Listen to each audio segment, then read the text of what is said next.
teman-teman perhatikan dua hewan di samping saya ini. Mereka dari satu spesies yang sama, yaitu dengan nama lokal burung lovebird dengan nama latinnya Agaponis sp.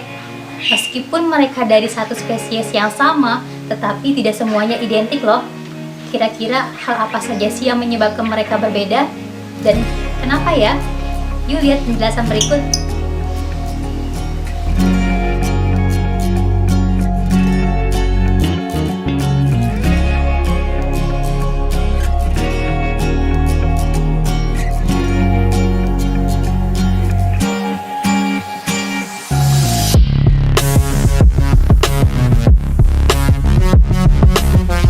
Assalamualaikum warahmatullahi wabarakatuh. Nama saya Vina Nur Arifah dengan nomor induk mahasiswa 1908106111 dari kelas Biologi E semester 4 jurusan Teknik Biologi. Di sini saya akan mereview suatu materi terkait mata kuliah Zoologi Vertebrata, yaitu mengenai variasi intrapopulasi. Terlebih dahulu kita harus mengetahui pengertian dan istilah-istilah yang mencakup dari materi ini. Yang pertama ada pengertian variasi intrapopulasi. Menurut Campbell et al., variasi intrapopulasi ialah keanekaragaman baik bersifat morfologi maupun genetik yang dimiliki oleh suatu spesies dalam satu populasi. Hal ini disebabkan oleh morfologi yang erat kaitannya dengan umur, status sosial atau kasta, habitat, dan juga pengaruh musiman. Kemudian ada istilah yang dinamakan sibling spesies.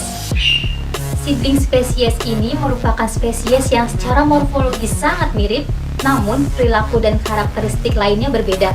Mereka juga mengalami isolasi reproduksi, di mana persilangan dua spesies yang terisolasi reproduksi ini tidak menghasilkan keturunan. Istilah selanjutnya ada genpool. Genpool merupakan sekumpulan semua alel unik pada suatu spesies atau populasi. Istilah selanjutnya ada penon atau pena. Pena ini adalah istilah untuk menunjukkan perbedaan bentuk atau fenotip yang terjadi dalam satu populasi atau variasi individu. Semakin banyak informasi tersedia mengenai pena, maka semakin mudah pula untuk mengklasifikasikannya. Contohnya pada ikan mas komet atau dengan nama ilmiah Carassius auratus, merupakan hewan yang dalam bentuk sibling mudah diketahui karena adanya perbedaan warna yang mencolok dari biasanya. Sebagian besar populasi hewan memiliki beberapa pena yang berbeda, yang meliputi sexual dimorphism, agri-variation, variasi musiman, dan polimorfisme. Ada kemungkinan muncul jika dua pena ditemukan. Yang pertama, berbeda spesies. Yang kedua, variasi intraspesies. Ada dua faktor penyebab terjadinya variasi. Yang pertama yaitu faktor non-genetik, yang kedua yaitu faktor genetik.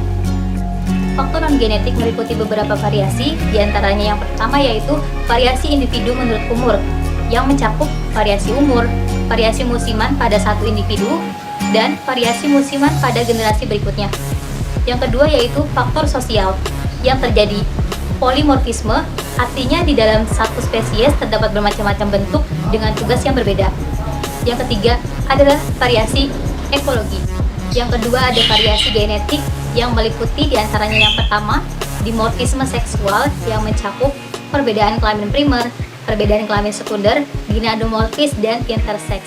Yang kedua ada generasi yang berbeda secara reproduksi, yaitu diantaranya selain seksual dan uniparental.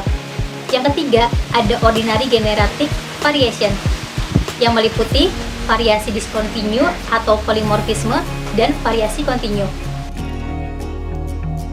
Ketika dua atau beberapa fenotip yang berbeda ada dalam populasi suatu spesies, atau dalam kata lain, kemunculan lebih dari satu bentuk.